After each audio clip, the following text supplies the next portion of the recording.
Hello. Hello everyone. Hi Violet's wife. Hello. This is the first time that I've streamed since I hit 20,000. I know I also made a post about it, but like seriously, that's such a big number. I'm really excited about it. I was I was really hoping that that would happen this year, and it's really amazing that it did. So I'm so grateful. I feel like most of you who are here for this have been here much longer than recently, but yeah, that's just really exciting to me. Oh no, I have my tab open for the thing. Okay. I was I caught it like half a second before, and then there was still a delay anyway. I almost solved that before it happened. Anyway, um hello everybody. Um I have I have assembled some posts. So a thing about me is that I am constantly saving whatever I find on the internet that like not only that I think is funny, but that I see and that I think somebody else like in specific would think is funny, and then I'll send it to them. Like that is the majority of a lot of the relationships that I have cultivated or like kept going during phases where I just do not have the emotional energy to connect by just like having a line open of sending each other posts that they think are funny. And eventually I realized I have so many of those on my phone. So I started making these albums on my like private Facebook page, which I am weirded out when people friend request me on, and I started making like I have like very specific friends lists. So I had a friends list already of only my online friends, and I was like, well, I could just put this on those. So I kept growing the amount of those albums that I had because I just had like an assorted posts one, and then I had to start one specifically for like interactions that happened in comment sections. Hi, Jojo. I was hoping you would come over. We got kitty time early tonight. Come back. Don't go. Jojo, come back over here. Hi, baby. You're on the wrong side of the desk. Come on. Okay, well, she's sitting right there. She wants to be here, but she doesn't want to be seen. Anyway, so I have like posts, and then I also have specifically things that I see in like the comment section of a post, and the original post rarely matters. There are a couple I shared where the original post, like, I still remember it because it was really funny. But you know, like, you just see an interaction sometimes between two strangers, and you know you're gonna think about it a lot. So I have a Facebook album titled Interactions I Think About a Lot, which most of these are from. But I've also done some regular tweets and posts and stuff. And I picked 20 because we hit 20,000 subscribers. This one, it was just earliest chronologically in the ones that I started saving to do this with, and it's wild. I took a screenshot of this and I sent it to there's an Instagram account. I don't even know if they still post, but there was an Instagram account called like Worst of Queer Exchange or something, and they would post things in local Facebook queer exchanges that were like funny or weird. And I submitted this, and they responded to me, and they were like, "You are not the only person who submitted this. I got this like 8 times." So somebody posted in a local queer exchange, seeking sperm producing cat. We adopted a wonderful stray cat a month ago. The vet thought she was pregnant, and we, and 7 other households who want kittens, were very excited. However, she's now in her second heat and is definitely not pregnant, but would like to be. And we'd like that for her too, just once, and then we'll get her spayed. Do you have a sperm producing cat we could come visit to facilitate a feline tryst? Happy to travel and compensate within a reasonable amount of money and or baked goods and or homemade wine. Yes, we know we're being stereotypes of ourselves. And then in the screenshot that I took, you could see one of the comments just says, "Bro, WTF is this?"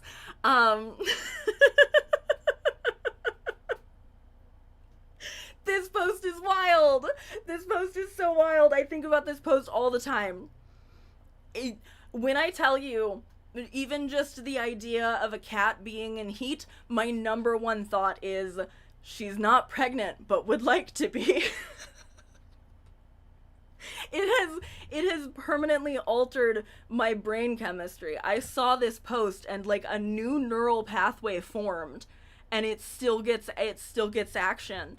I think about this post constantly.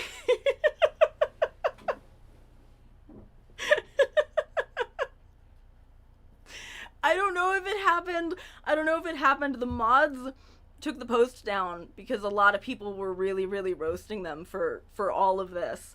I don't know if it ended up happening, but it's just so weird. It's such a funny post. It's so funny. And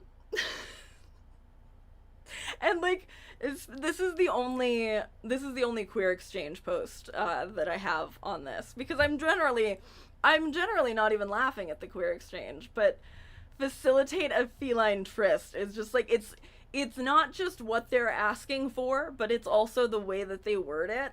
I think about this constantly. Yeah, there was 7 reactions. I think most of them were angry, because angry was first, and then somebody did heart react it. And also, like, that it's being posted on behalf of a friend too is like, the person who was getting the backlash for this post wasn't even the one who technically wanted to knock up their cat. Wild post. I'm so happy to be able to inflict that on the rest of you. This was so long ago. This was like maybe like 3 or 4 years ago, I think. God. Yeah, I didn't even have JoJo yet. I think about this constantly. This one, I just think is funny. I think about this one a lot too.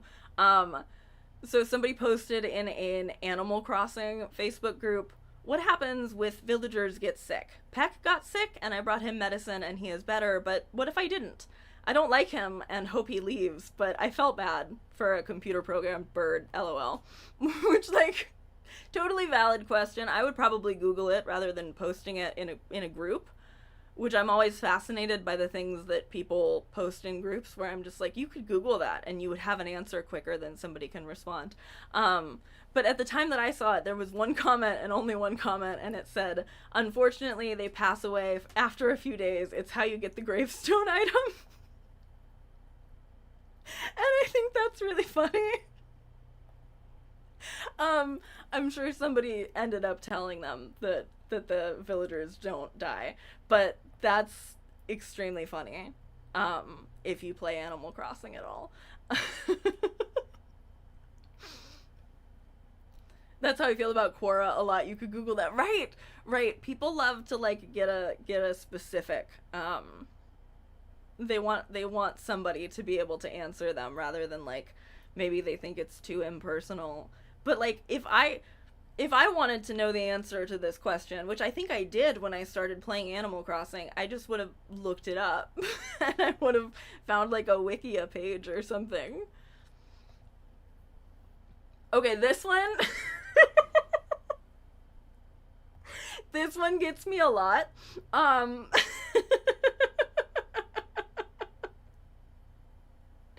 This one, so this is like a Disney World group, which I was in a group that was called like Disney Adults something, where people would post like people who go to the parks and are like doing these big extravagant theme park whatever, and I ended up joining the group because I really liked the posts that I was seeing in the Facebook group, and I wanted to just get it directly from the source. And somebody posted, my son broke out in hives with an allergy to pollen. Don't worry, he's fine, but they made a hidden Mickey on his jawline. But what really got me is like, okay, so there was a picture of the kid, which obviously I'm not showing, and there was like, he had hives on his chin, but like he looked fine. But anyway, the edit is what really gets me here, because you know, the edit, anytime you see a post like this with edits, like it tells the story of what's happening in the comment section. So ETA, which here means edited to add, I assume, but also could mean estimated time of arrival, but I'm gonna give her the good faith. It's edited to add. I shouldn't have to add this, but I'm going to. My son is 2.5. He's had a reaction to pollen like this since his first spring, blah, blah. It's nothing new. It doesn't actually affect him. It's just some bumps. Literally, some Benadryl makes them go away. They also do not bother him, blah, blah, blah. And then the final line here. If his life was at risk, I probably wouldn't have even posted this. And, like, the probably just does so much. When I added this to my Facebook album, my caption was just the word probably in quotes. Like, probably wouldn't have posted this.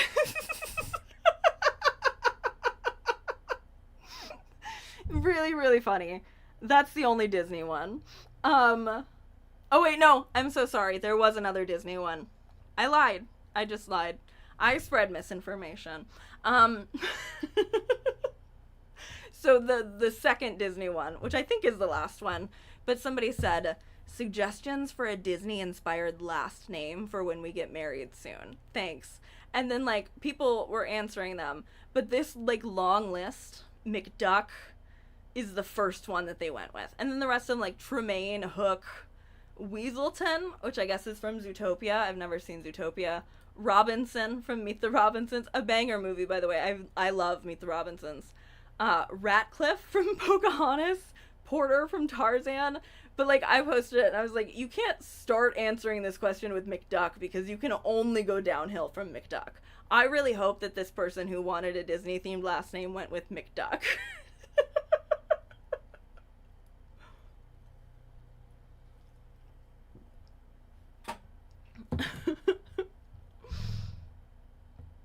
I don't think there's another... No. Okay. So this one, I think about this one constantly. I think about this post so much. It's this girl. She's, like, recovering from some kind of surgery, so she has, like, a bunch of, like, wound packing tape, I think, on her, like, on her face. And, you couldn't really tell, like, looking at it, like, what the surgery was for, or, like, what the intention was. But people were, like, responding as though she had gotten, like, an intentional rhinoplasty just for cosmetic surgery purposes and was posting about it prior to, like, fully healing when it was, like, some kind of medical thing, which we'll read the caption. But so people were arguing with each other in the comments section, basically, half of them being like, she looked so pretty before, why would she do this? And then the other half being like, well, even if it is cosmetic surgery, like, she's posting before the swelling has gone down, she knows that she is. Anyway, that's the context for this. I'm gonna make it bigger. So somebody comments and gets 189 reactions. Wait, I'm sorry, shouldn't the after look better than the before? You were so beautiful. Now your face shape is all fudged up. And then somebody responds and just confidently lies.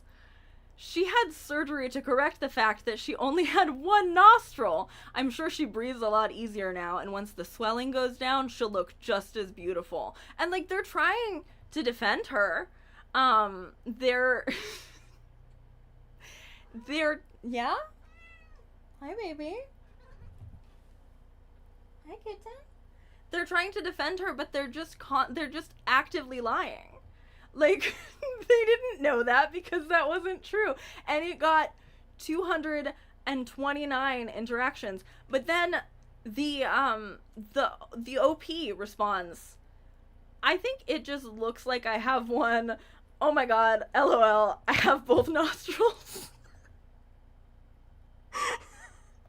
And, like, that only got 45 reactions because the person who was lying was telling a better story.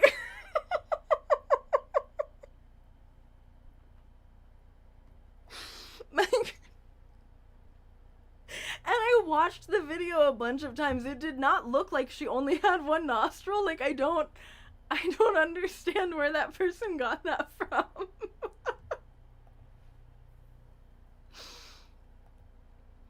Okay, what was this one? Oh, this one and then the one after are about cocomelon, which like this is really when I kicked into high gear and started posting a bunch of comment section stuff that I saw because my Facebook friends started reacting to it, and I was like, okay, hell yeah, people like this as much as I do. So somebody said my grandson loves cocomelon. Somebody else said my son does too. He learns from it. Don't the third reply, don't let him watch, mess with their minds. MINES. And then somebody else responds, when my daughter was a baby, I refused to let her watch Teletubbies. Babysitter had to be told to keep my baby in another room when her daughter watched it. My daughter could talk very early, and I did not want her watching that non-verbal gibberish. Hashtag dumb. Cocomelon is tuned to babies' brainwaves in a way that makes it almost hypnotic to them. Baby Shark and Gracie's Corner use this same principle. That's why most kids love it so much and can't turn away, but some just get way too into it and it affects their behavior. It's like removing a drug from an addict. They can't figure out some kids become more addicted than others. Probably different brain chemistries. I would really love to go down the cocomelon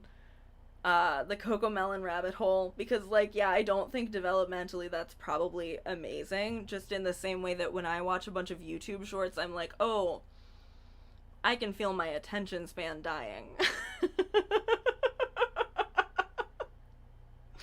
But like I do think the concept that it is tuned into babies' brainwaves and that it's psycho,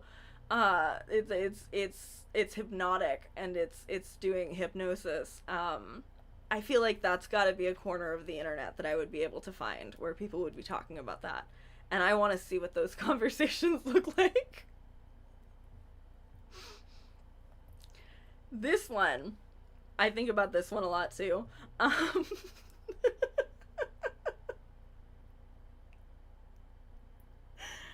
think about this one all the time. So this was just like on some recent video of Martha Stewart, and somebody comments, dude, I love her, man. She's just with it and she ain't no snitch, ha ha ha, and then like tagged their girlfriend. And then somebody responds, these are all out of order, but I was able to intuit it. So somebody responds, who is her man? Because the comment says, dude, I love her, man, and they were thinking, I love her, man, when it's, dude, I love her, man. So somebody said, who is her man? And then they respond, I was talking to my girlfriend, I don't know what this comment means. Have a good day. And then the person who wanted to know who Martha Stewart's man was said, you have a good day as well. And somebody else like came in to explain what happened here, and for some reason that's what's on the top of this chain, but they were like, she thinks you said you love Martha's man. This is the importance of a comma.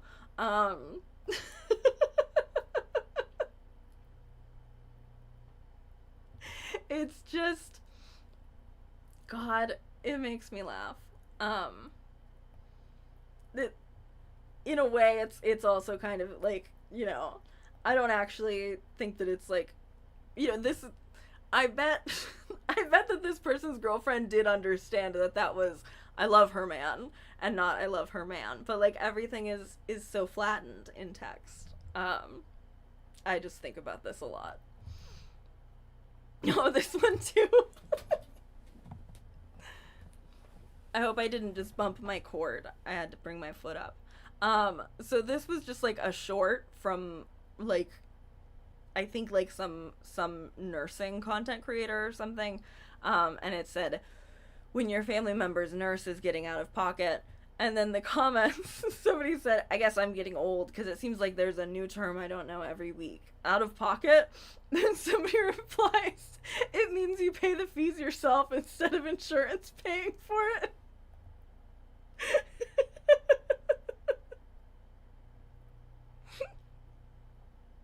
And this one really just like, I love this. They're not wrong. That is what out of pocket means. No, I don't think that would be an Oxford comma. An Oxford comma is when there's like a list.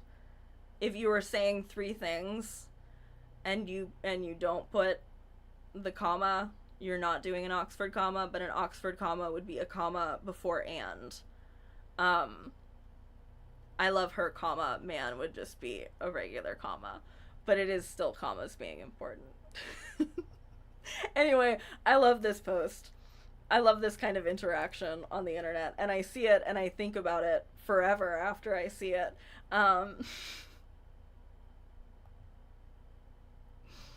This one, okay, so this one, there was a post where a child had put up flyers in their neighborhood that they were doing a big race with all of the other children, I think during like quarantine. And this was getting recirculated, and somebody said, we like a race, like a running race. And so somebody comments, we need more of this, maybe a race wars Facebook group, shrug emoji. And like they meant race, like it was like a running race, but they just didn't realize that those were like that meant something. Anyway, specifically, like that alone kind of made me laugh a little bit, but then somebody else came in and responds, I don't think you want a race war.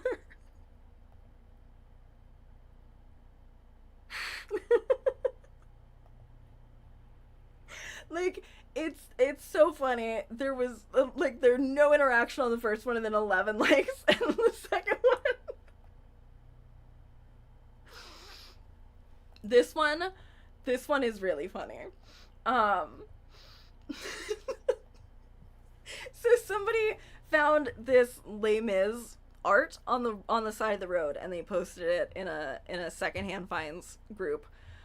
Found this on the side of the road and lugged it home, painted on wood, but it's huge. I don't know what I'm gonna do with it, but I didn't want to see it trashed. And then somebody comments, and again, just like confident misinformation.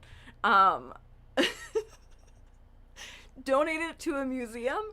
The bigger ones all have extra space to hang things, and this is beautiful and haunting. Even how you found it lends to her story. And this response would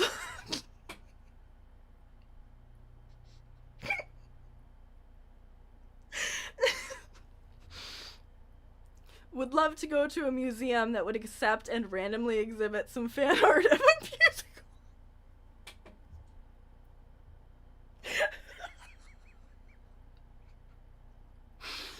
Some fan art of a musical poster that someone found in the trash.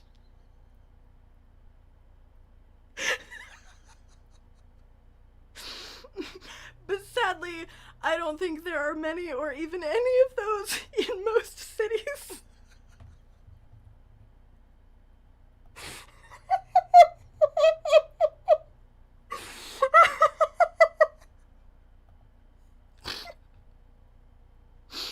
Oh my god.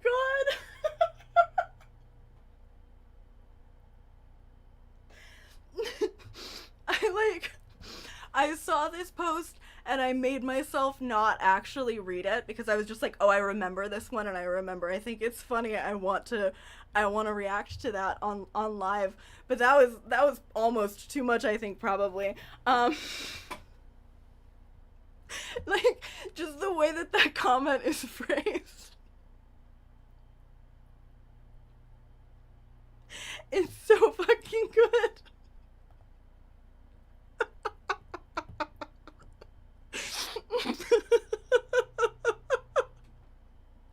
I don't think there's many or any is going directly into my lexicon.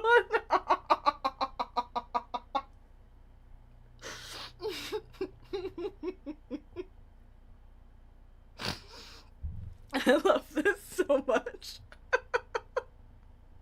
The bigger ones all have extra space killing me. Exactly. The bigger ones all have extra space to hang things, and this is beautiful and haunting. Like, it's kind of cute, right? Like, it's like a child's understanding of the world of, like, just bring it to a museum. There's space. They keep that for if you find something that goes there, like Animal Crossing style.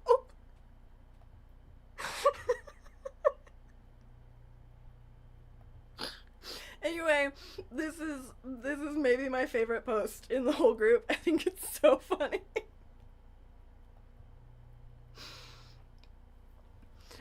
This one too. Conservative parents, when Joe Biden shows unrequited love to his son, they think this is a sign of the Antichrist. And then somebody just responds, and again, it's not even the context, it's just the framing. I mean, it's not even the context that frames it, it's just the phrasing of the way that they said this. Pretty confident the word unrequited means something different than you think it does.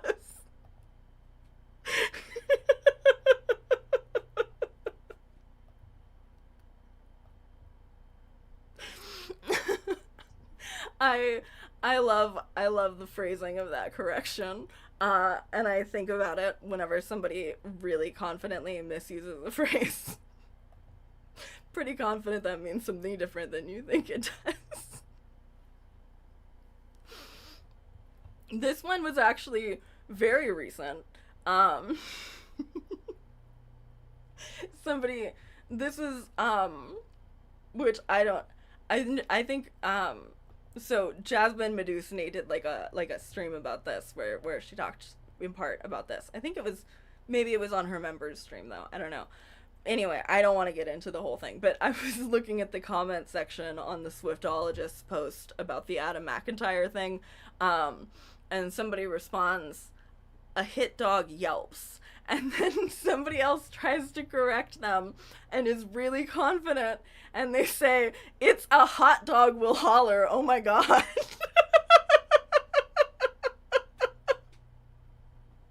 A hot dog will holler. You really just, like, you need to check your spelling before you respond to somebody to correct them. Like, that's a really important thing to do multiple times before you send that, or else it's really silly.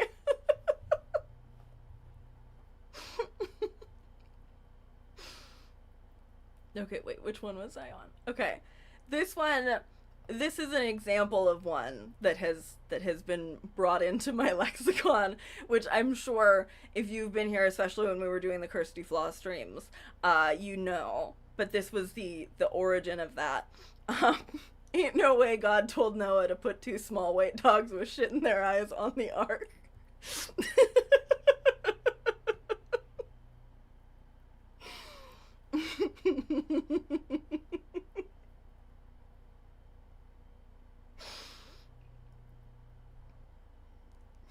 His hot dog yelps is saying no. And the thing is I've heard a hit dog will holler so much more often than I've heard a hit dog will yelp. Like, that's like, it's like a folksy thing. I've never heard a hit dog will yelp, and I've certainly never heard a hot dog will yelp, but now I'm gonna think about it next time I hear a hit dog will holler. This is another favorite of mine. So it's like a post, it says, hang on.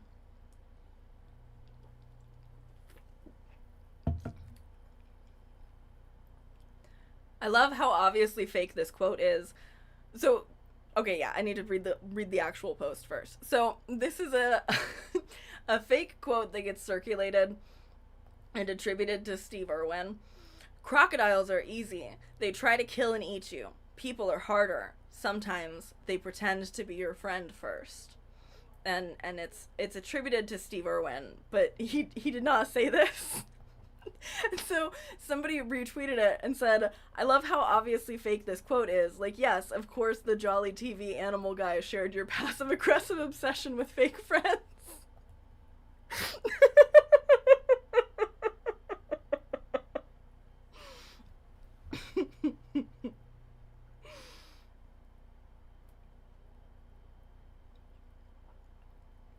"Little white dog with shit in their eyes" is one of those phrases that tickles me. Just giggle trying to say it out loud. It's so good. It's so good.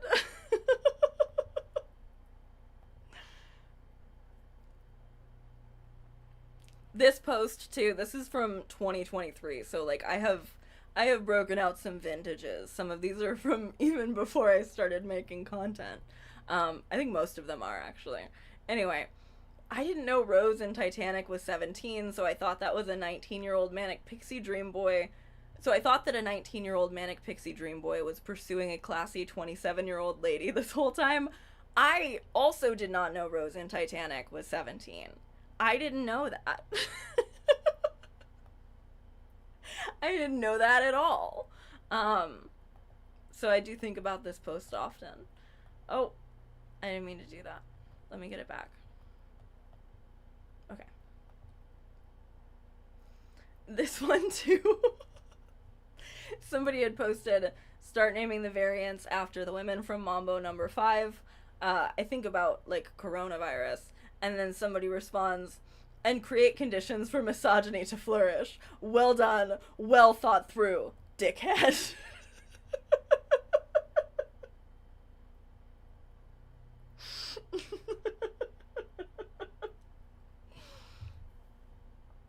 I'm Australian. I can confirm Steve Irwin actually said that to me directly.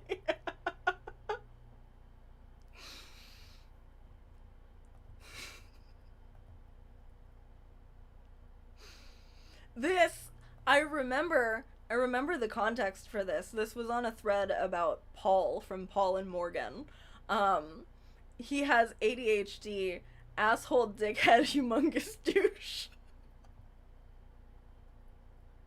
I think that one's really good too.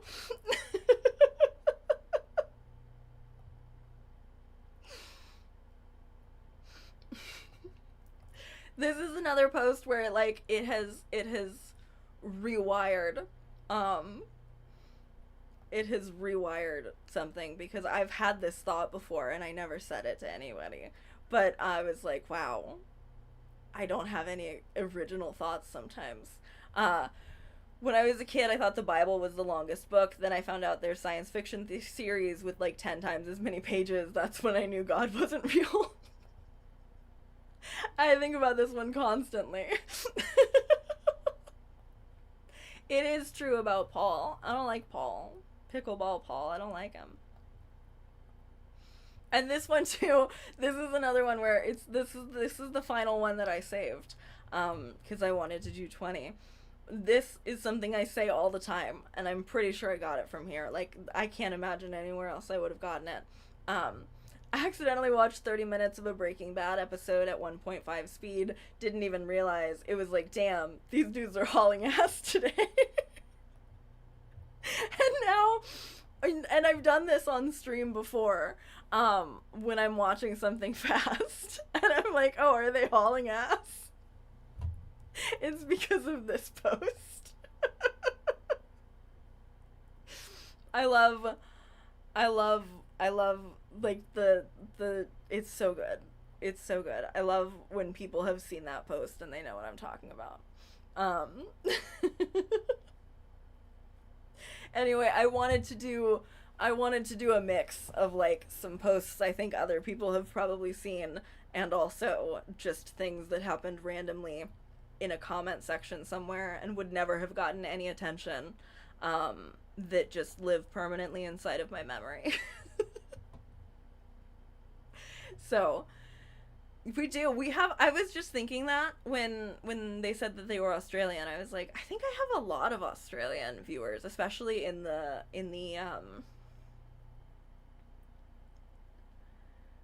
live chat viewers. If anybody's seen my Gaylor video, they know I do not like Zach Swiftologist. I think he's a smarmy little misogynist, but, you know, nobody was listening to me until he came after Adam, so. I don't like that guy. I don't like him.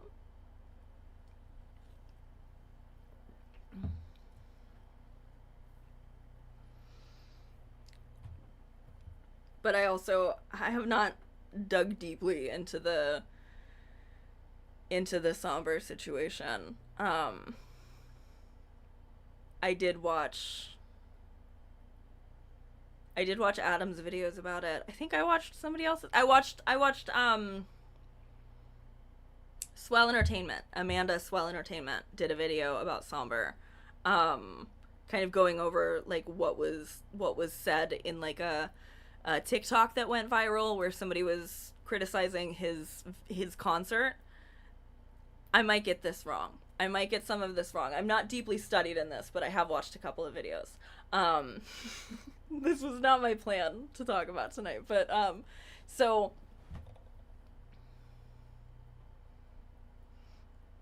Swell Entertainment did a video about this, which is basically what I'm summarizing here. A lady made a video. She's 25 years old, and she makes a video where she's like, I got a ticket to go see Sombr, and the concert really wasn't what I was expecting it to be. It was a lot of like teenage brain rot stuff. He was asking the crowd to call him daddy. He was asking them to bark for him, and she didn't have a good time, and she posted and basically was like, you probably also wouldn't have a good time if you're not my age. If you are my age, I mean, she was saying. And again, this is 25. But she's like pointing out that she hadn't realized that he had like a majority teenage audience until she went to his concert.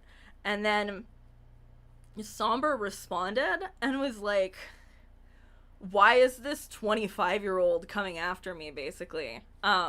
Which Sombr is 20. Sombr is 20 years old, and he was like mad about her review of his concert and was like trying to play it up like it was very neurodivergent and a minor, you know. It was wild. So he was acting like there was a huge gap between 20 and 25. Like, she was just like this old woman who had no right to have a comment about his concert because he's young. But then also he like cuts in weirdly and is like, anyone is welcome at my concert, any age, any race, any sexuality, any gender. And it's like nobody was even saying anything about that. So Swiftologist makes a short. This is not covered in Amanda's video. Swiftologist makes a short where he's basically, first of all, he does the thing that I hate that he does all the time. He's immediately like, I think people are smoking meth. Do you? Do you think that, Zach? Do you think that? Do you think that? Why do you think that's so cute? Why do you say that all the time? Why are you always accusing people of doing meth and crack? Like, why? This is like not cute. And I'm sure that he's somebody who would consider himself so very progressive, but he says that all the time. You might not have noticed because he mostly says it about Gaylors, but he says it all the time. And it's just like, it's so not cute. But he's like, I think everybody is smoking crack and talking about Sombr. And then his take is like, she was coming after this 20-year-old kid who's on his first tour. And she just needs to understand that part of growing up is realizing that you're not at the center of the zeitgeist anymore. Not everything is about you. And then he's like, he's doing exactly the same thing that Sombr did of being like, this is a 25-year-old who's too old to have an opinion on this. But then he pulls the Swiftologist special where he says something that's like a pretty reasonable argument and would be in other contexts like something that I would agree with, but has nothing to do with the situation here. Because he's like, what was it exactly? It was, he was talking about how teenage girls imprinting on like a heartthrob boy band figure is like a safe way for them to work through their sexuality, and that people have always downplayed that. They downplayed it with Beatlemania, they downplayed it with Justin Bieber. It's a great take. I don't disagree. I think that's more relevant in terms of like, I don't know, maybe Sabrina Carpenter being sexy on stage, even though that's different because she's kind of more expressing than being a vessel to have it expressed onto. But this is something Amanda did cover in her video. She was saying that when Harry Styles is like sexual with his audience, that it kind of feels like it's like a gift to them, that like he's like letting them project a thing onto them. And like, I don't mind that take that Zach Swiftologist had, but he had it in conjunction with basically being like, this old hag is not part of youth culture anymore. She needs to grow up. She needs to realize that not everything is about her. And it's like, but those those two things don't have anything to do with each other. Why are you presenting them the same? It was a bad take. It was a really bad take. And then Adam, I do think that this was like not good phrasing on his part, right? Like, I understand what he was going for. I know it was an internet meme, but I'm also not surprised that this happened as a result of what Adam said. But Adam, like, jokingly with his stream when he was watching Swiftologist's video was like,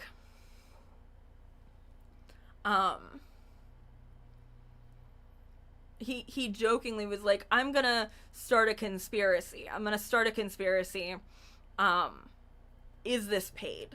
I don't know that it's paid. I don't have any reason to believe that, but I'm going to start a conspiracy. So then Swiftologist, who, like, we know now but didn't know at the time, has had like a long-standing hate fixation on Adam McIntyre, sends him like an Instagram message first, which Adam misses because you get a million Instagram messages all the time, and then also an email where he's like, I'm following up on my earlier message. You need to, like, remove the defamatory portions of your video where you speculate that I have been paid, because this undermines my credibility as a journalist.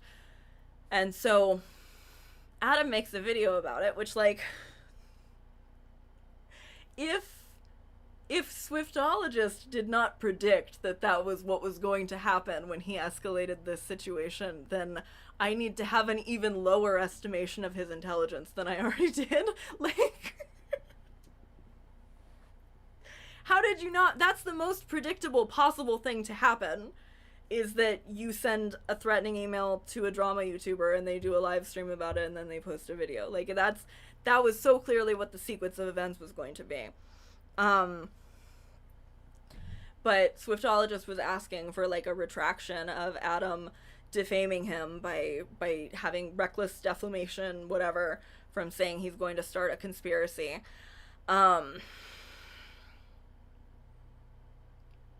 Which, like, he's drawing so much more attention to it than would have been there anyway. Like, I don't know. It's all explained a lot in some of the alleged Discord messages that have been, like, sent to Adam from people who are in Swiftologist's Discord,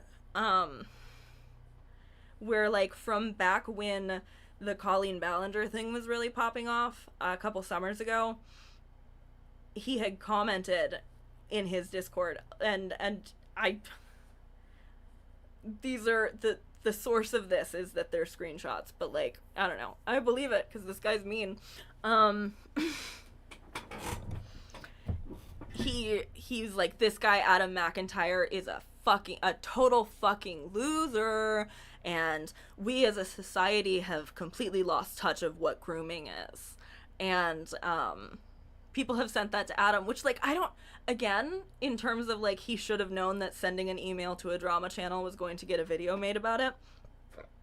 He should have understood that talking shit about somebody in a Discord server would have gone somewhere if it's, like, a public Discord server that you're, like, I think it maybe it's a paid Discord server, but, like, still, that's still a public venue. Like, I would not do that. If I wanted it to be private, I would not do that in a Discord server with, like, a bunch of fans. Like, that's obviously going to leak. People have been sitting on that. And even if they didn't, they probably name searched Adam McIntyre and now they're finding it. Like, just, I don't know. So he was talking that shit, like, back in, like, 2023. And I think, you know, a lot of the conversation that Adam was having when he was saying that he was, like, frustrated by the redaction request is he was saying, like, I know that you have, like, watched a bunch of I know that a bunch of videos have gone around about you that are really mean, and you don't try to get them taken down or anything, and I've always respected that about you, but now you're trying to get my content taken down. And, like, I think probably it bothered him more than it would have bothered him from somebody else. I don't know if that makes sense, but like I think because he clearly already disliked Adam McIntyre, it probably wasn't just, oh, I would send a threatening letter to anybody who disliked my take on Sombr. I think it was like, oh, I hate this guy and I can get him on this because he did say I'm gonna start a conspiracy and I can force him into publicly apologizing to me. But like, it's just I don't know. I just feel validated because people have known that I do not like swiftologist. um, I have made no secret of that because he makes no secret of the fact that he thinks that people who engage with like the galer portion of the Taylor Swift fandom should kill themselves. Like he says that shit. he jokes about how he thinks that women should be 5150'd. He constantly accuses people of smoking meth, doing crack. Like, it's... I don't like him. I don't like him. He has given me plenty of reasons not to like him.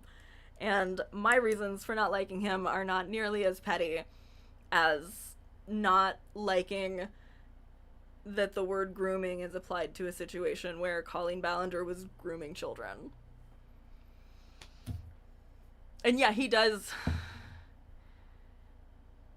I do think that it is an interesting through line too, that he like downplays grooming with the Colleen thing, and then also like, I don't know. I do think that there's a difference between like existing as a boy band teenage heartthrob and like actively asking your young fans to bark for you. I know that's not new. Like, I mean, I guess maybe the barking thing specifically is a little bit new, but like, I don't know, Warped Tour used to be like kind of, I don't even know, I was gonna say it used to be kind of notorious for this, but I don't think it was, because it wasn't really talked about, but like, there would be pop punk guys on Warped Tour who would like pull a teenage girl up from the audience and kiss them in front of a crowd. Like, it's not brand new, but that doesn't mean that it's not bad, and like, it's just, you know.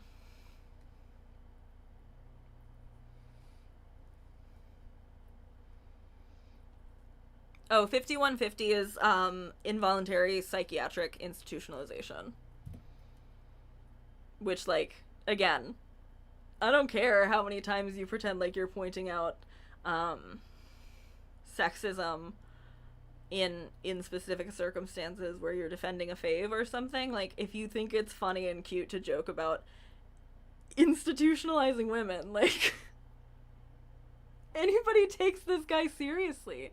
People think he's a feminist. He says that shit out loud on his platform and people think he's a feminist.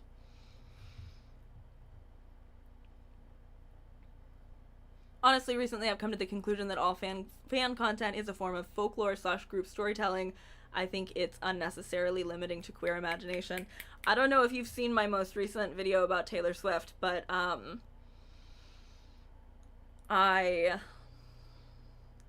explored those themes. I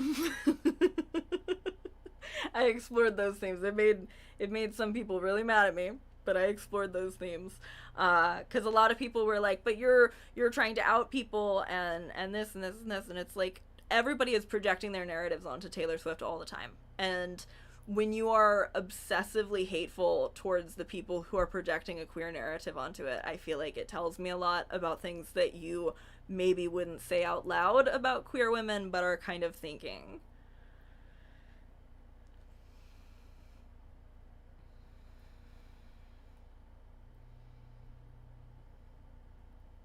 I saw someone with a bunch of "I'm a crazy bitch" stickers on the car the other day, include 5150. That's, God.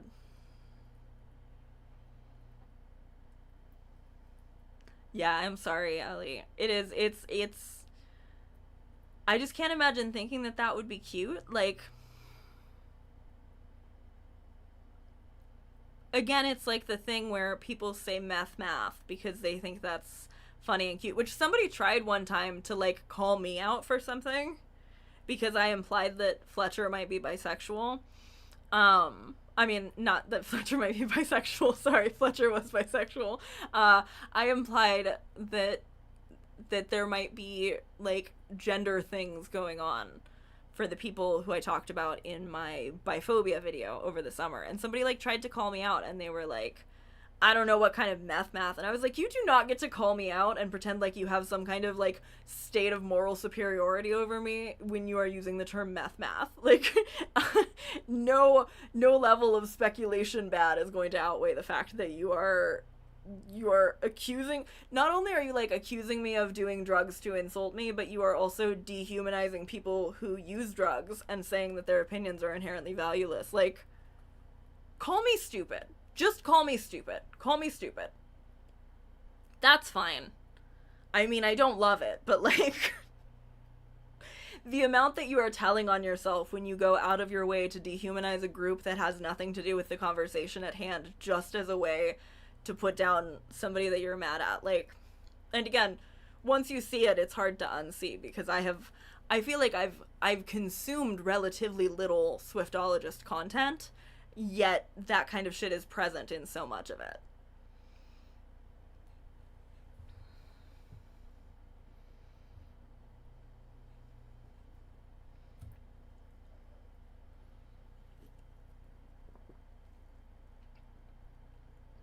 What does GTSY stand for? I'm sorry.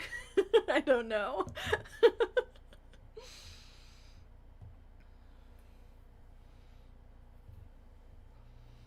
Yeah, I think I think in general, and this isn't like groundbreaking news or anything, but it's just something I think about a lot. The dehumanization of addicts is something that I think people on the left would like to assume that they don't fall into, but they don't care enough to make sure that they're not falling into it. And I think it could be a much larger conversation, and instead it kind of feels like the people who don't have up-close experience with that, or like don't love people who have up-close experience with that, don't even ever think about it, and they just say all of this really nasty shit. But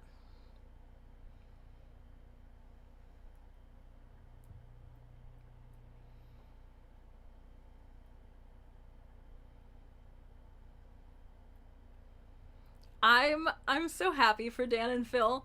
I watched their hard launch video, and I was not expecting to cry, and I cried multiple times. I cried a lot over that video. I love them. Oh, thank you so much. Thank you, Gen X Muse. Thank you for the super chat. $2. Thank you. GTSU, good to see you. Oh, thank you. Thank you. It's good to see you too.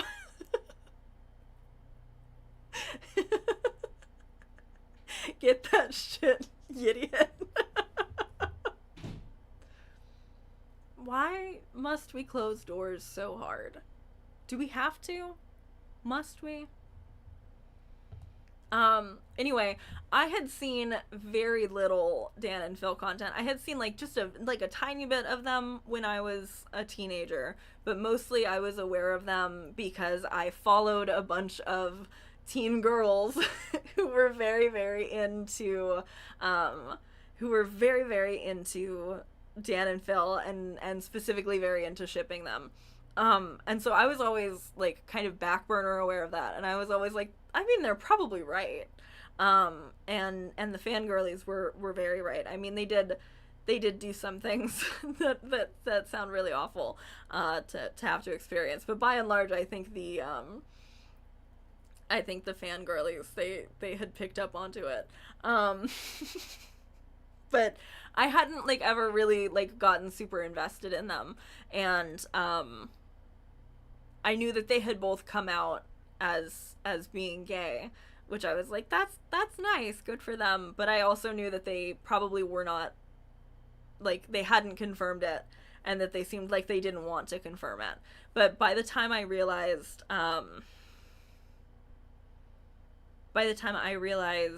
that like they had bought a house together, I was like, oh, so they're just not planning on talking about it. That's fine, that's their choice. But they recently like announced that they have been in a relationship and talked about, God, like, I I cried. Um, I thought that that was such a beautiful and like thoughtful and like artful video. I thought that the things that they were exploring in that video in terms of like speaking to their audience and like kind of like forgiving their audience for the ways that they had been like stepped over into, like it was just, they had so much grace because I feel like they so fully like, I don't know, I think it's impressive that they're able to empathize like that, because I do think it sounds like it would have been an incredibly stressful and frustrating thing, especially for Dan. Like, I cried when he was talking about his life being like a series of increasingly like complex closets. That got me. I cried. Oh, I think it was Dan like apologized to Phil for like having to like deal with how long it took Dan to want to be public or something, and Phil just like with absolutely no hesitation was like, that's okay, and that made me cry. I thought it was funny. I thought it was funny because they said in that video, they were like, we're not going to be romantic, like things aren't going to change, we're still going to make our content, we're not going to turn into like a couples vlog. And I was like, they said they're not going to be romantic. I tagged a post about this on Tumblr. I was like, they said they're not going to be romantic in the middle of like the most romantic video I've ever fucking seen in my life. They're so sweet and they love each other, and it was just such a beautiful video. I loved that video. Yeah, no, so they both came out as gay individually, and then they like bought a house together. And I think at one point he said that they had been dating or something like that. Like there was something at one point where I think there was some kind of confirmation that there was a relationship at some point, but they left it like very vague. Like that's the thing, is like the posts that I'm seeing from like the girlies who are like in the fandom, like PH fandom,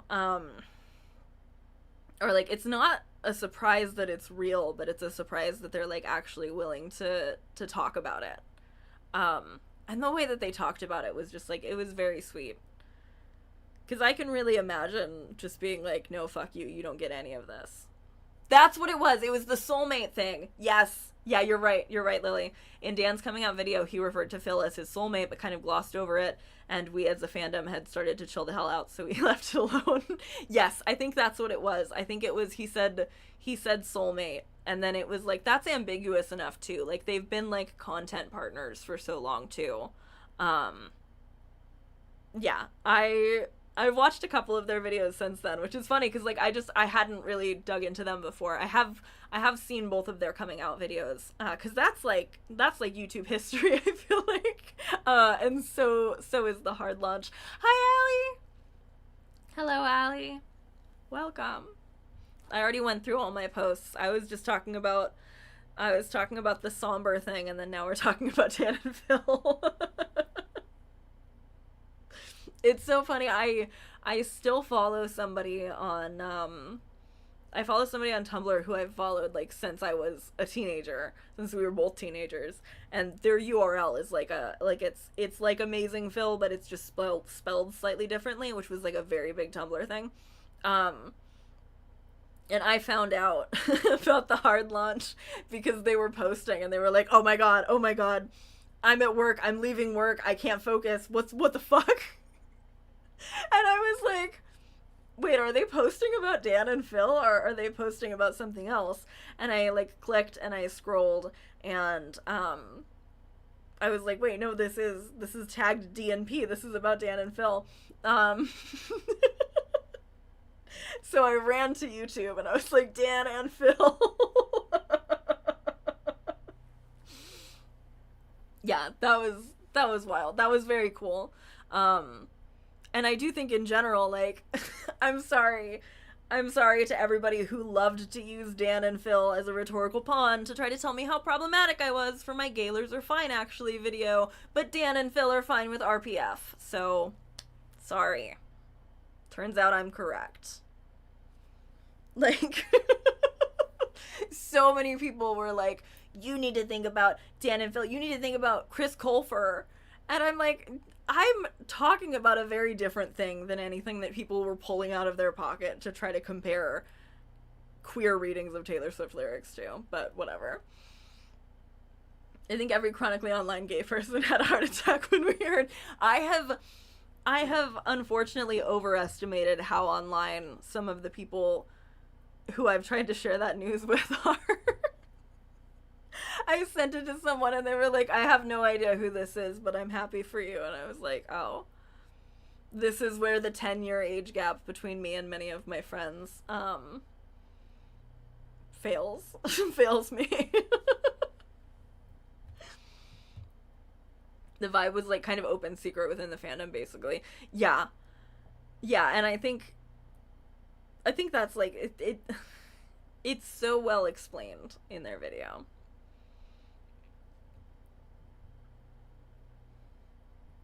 I had no problem with them keeping their privacy, but I get that it would probably make it very hard to talk about your life at all. Yeah, no, seriously. Your sister walked into the room and told you when you woke up. I love that. I love that. It happened the day before my best friend and I got to hang out, which happens very rarely. We got to hang out because they were up here visiting, and we went to Salem. And I was, like, in the car with them the next day afterwards, and I was like, did you watch it? They hadn't watched it yet, and I was like trying to explain how much I loved that video, and I got emotional just remembering it. And Rainbow Rowell, who I still follow on Tumblr as well, Rainbow was like posting about it too. It was very funny. There was so many people were posting that day. It was great.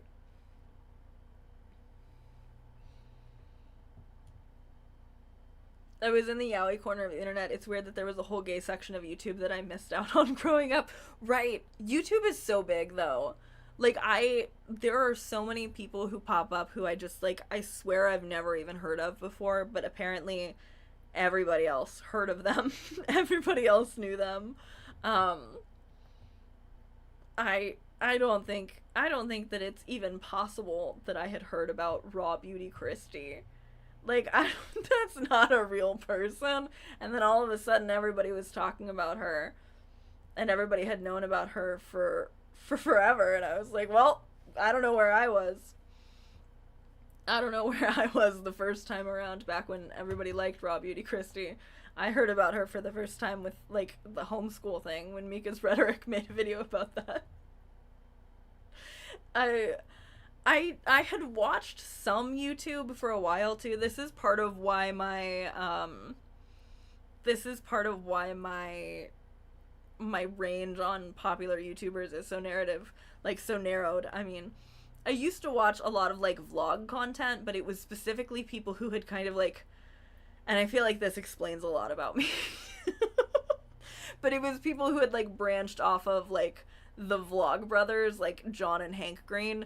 They did Brotherhood 2.0, where they made videos to each other back and forth. And then there was also, like, 5 Awesome Girls, 5, I forget what the guy one was called. I think that there was, maybe it was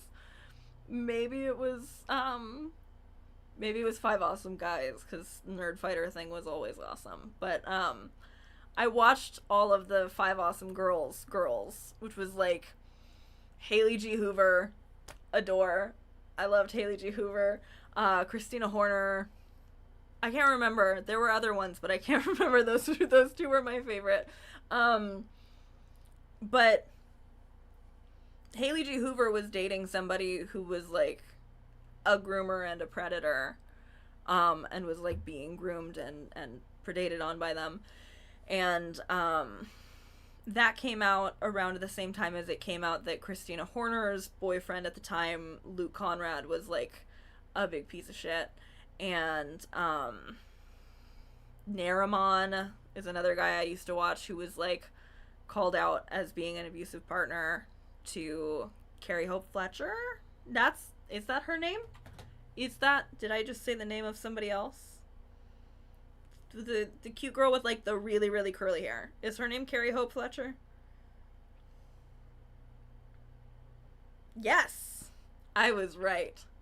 I was right. That was Carrie Hope Fletcher. I felt confident. Um, this was with this was like a kind of adjacent group to Charlie is So Cool Like, who recently, well, I say recently, but it's not really recently, but I think it makes sense that Charlie was the only one that I liked out of like this group, other than the other women, because it turns out Charlie is trans, and that made me very happy when I learned. So if anybody didn't already know that, if you look up Charlie is So Cool Like, she has a video about it. It's very sweet. But there was like a big wave of people other than Charlie who were outed as like really abusing the narrow amount of power that you got from being like a well-liked nerd boy vlogger. And I stopped watching so much YouTube at that point, and I wish that I had like found my way over towards commentary, because I kind of didn't know that there was like a bunch of YouTube content being made that wasn't like vlog stuff, because I was aware of like the vloggy stuff I used to watch, or the vlog stuff that like mommy and daddy and parent vlogs do. Hi Jojo.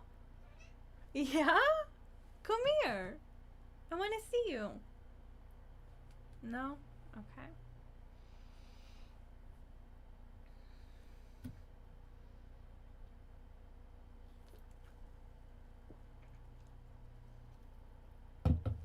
I don't think I know about Peanut Butter Toast Lady. I don't know what that is. Sorry, off topic, but do you generally recommend starting a YouTube channel? I've been thinking about it lately. I have video essay ideas. I love doing YouTube. It is the best thing in my entire life. I love YouTube so much. I love having a channel. I love having a place to be able to put all of the thoughts that I have and to be able to engage with people. I say this a lot in my private life. I talk about it with Allie a lot too, but like in terms of my... You coming back? Hi. She's mad I called something else the best thing in my life. In terms of like my confidence about the way I look, my confidence about the way I speak, my confidence about the ideas that I have, my confidence about the way that my voice sounds, literally all of that has been so greatly impacted by having a YouTube channel, and like realizing like, oh no, my voice isn't annoying, oh like I just look like a person, oh I do have good ideas that people are interested in hearing. Like there is genuinely like, it's the best. I love it so much. Come back, Jojo. She's still sitting like she's like right out of frame. I love having my channel. I wanted to do it for a really long time before I do it. And I multiple times I got into a thing where I was like, I'm gonna do it with another person. I'm going to launch like a joint project or a joint channel, and it didn't end up working any of the times that worked, and I realized that there was like maybe a disconnect between like I wanted to start a YouTube channel and it was like the only thing I wanted to do and it was so important to me, and other people like kind of in the back of their head maybe wanted to do a YouTube channel someday. And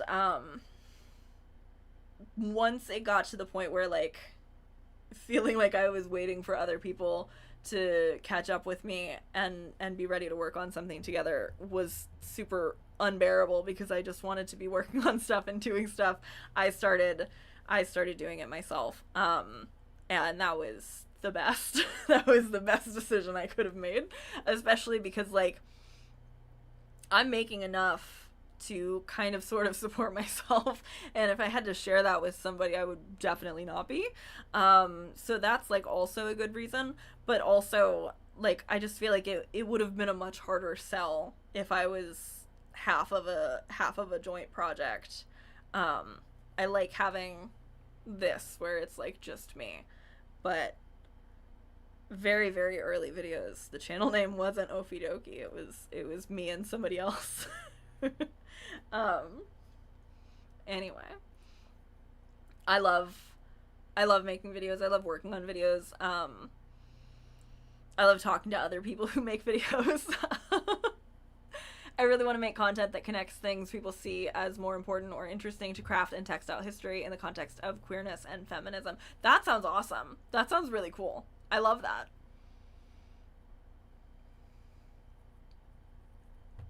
You coming back? Hello. Oh, she's leaving. Bye. I feel like there's such an opening for like explicitly feminist YouTube content, and I feel like I end up talking about this all the time. But I notice that because I think about how much of an audience I share with Little Shop of Ali. Little Shop of Ali, who I adore and who was in chat a moment ago.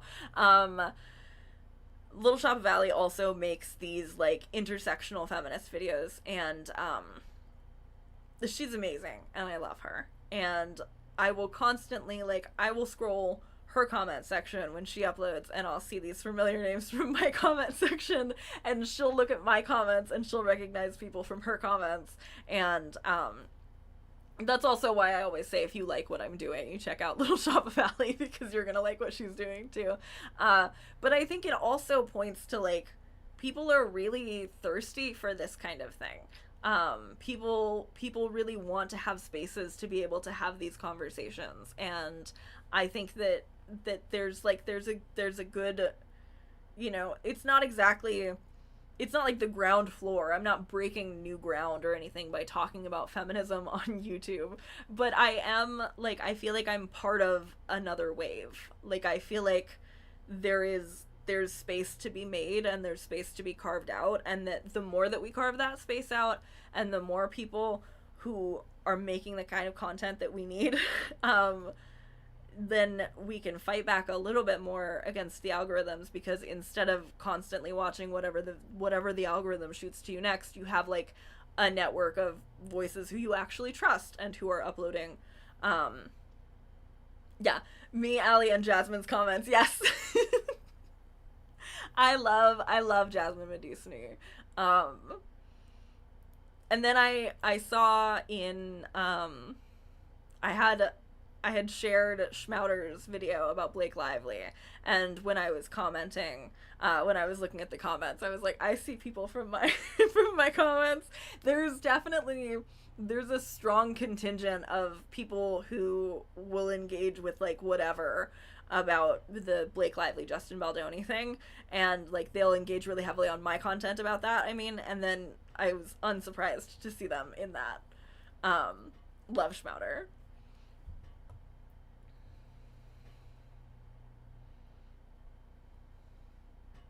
I love when I can watch videos about things I like, craftiness or clothes or whatever, and also have the queer and feminist perspective on there. No hate straight people, but I just want to be surrounded by my girls and gays. Absolutely. Yeah, no, I do. I love this, like, I love, yeah, we formed a little gang of small YouTubers. I think I personally bullied Sunny Dionysus into actually starting his channel too, because that's the thing. I think I gave him basically the same speech I just gave, of like, if you feel like you want to do it and you keep feeling like you want to do it, it means you really want to do it, so you should do it. It's the best thing. I love it. There's been like a couple of people, I was really sad. There was somebody who like had started making videos, and they made a couple and they were really good and really fun. And I think one of them, they were they were like showing their favorite things that they had like thrifted. It was so fun.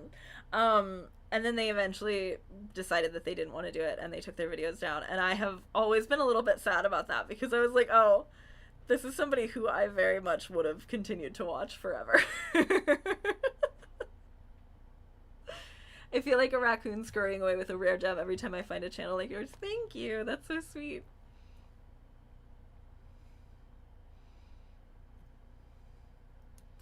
Who did... There was a video I saw recently. I haven't even actually watched it yet. Hang on. But I know it's good. Hang on. Why do I have...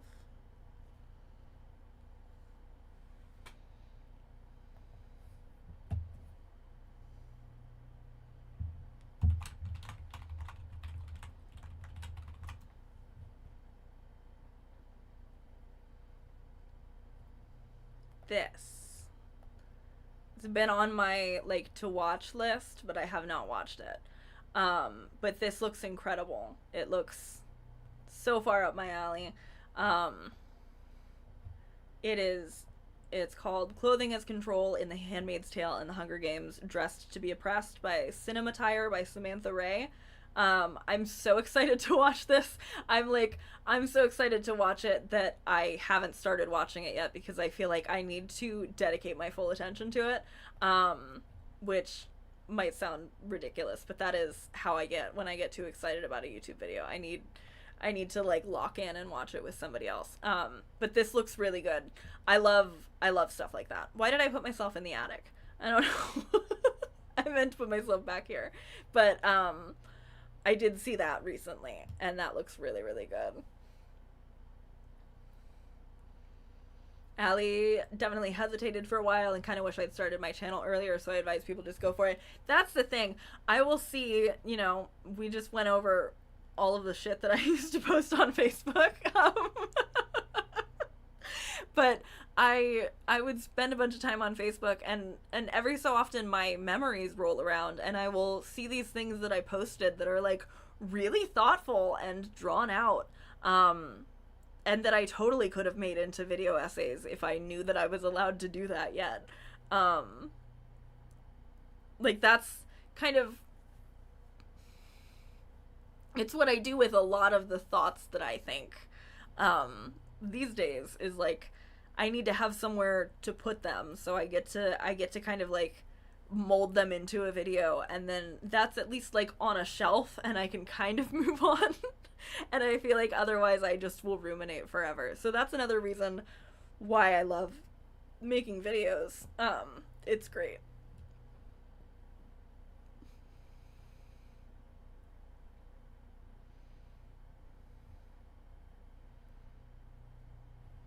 Anyway, yeah, my official advice is always that I think people should make videos. And yeah, I like having my face, but there are a ton of people who don't even do their face. Allie didn't have face cam until earlier this year either, and I loved her videos, and they seemed like so fancy because there's just constant B-roll going on.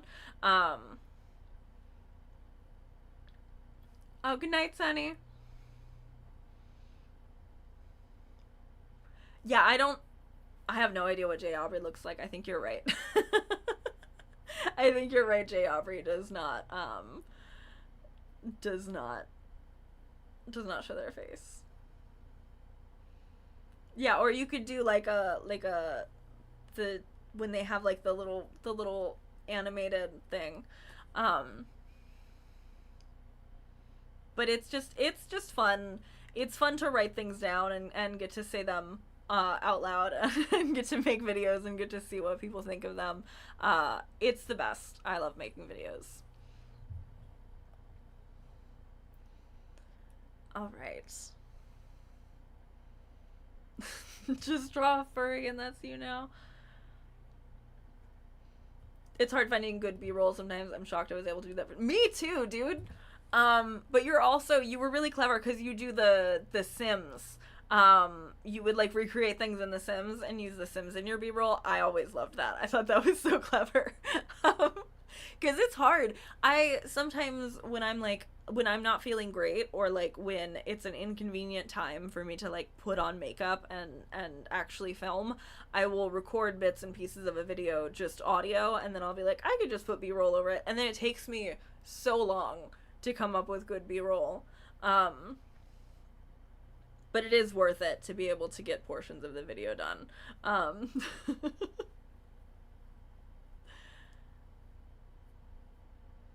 I imagine it's probably easier to be able to just talk to the camera instead of constant B-roll. Yes.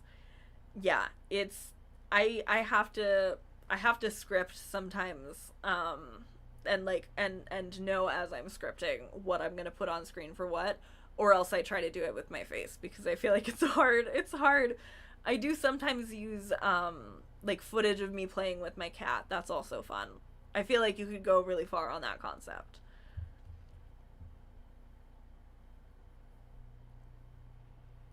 Hi. Hello, Valkyrie.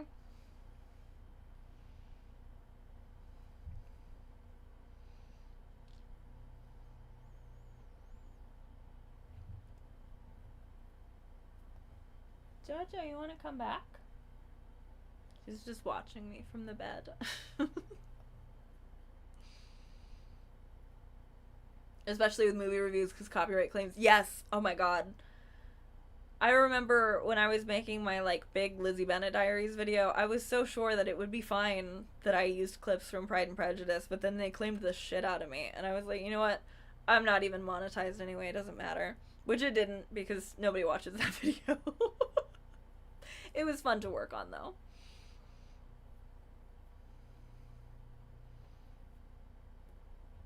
Anyway, I think I am gonna pack up. This was super fun.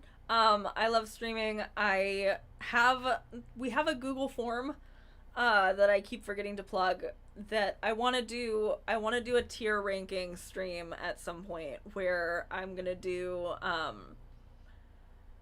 I have some people have submitted for like a hear me out thing, and I'm gonna do a stream, and I'm going to I'm gonna tier rank the people who are submitted for the hear me out thing, which I'm not sure when we're gonna do it, but I do want to do it at some point. It seems fun. But yeah, thank you for hanging out. Thank you for 20,000 subscribers. Start a YouTube channel if you want to start a YouTube channel, because it's the best thing. Very fun to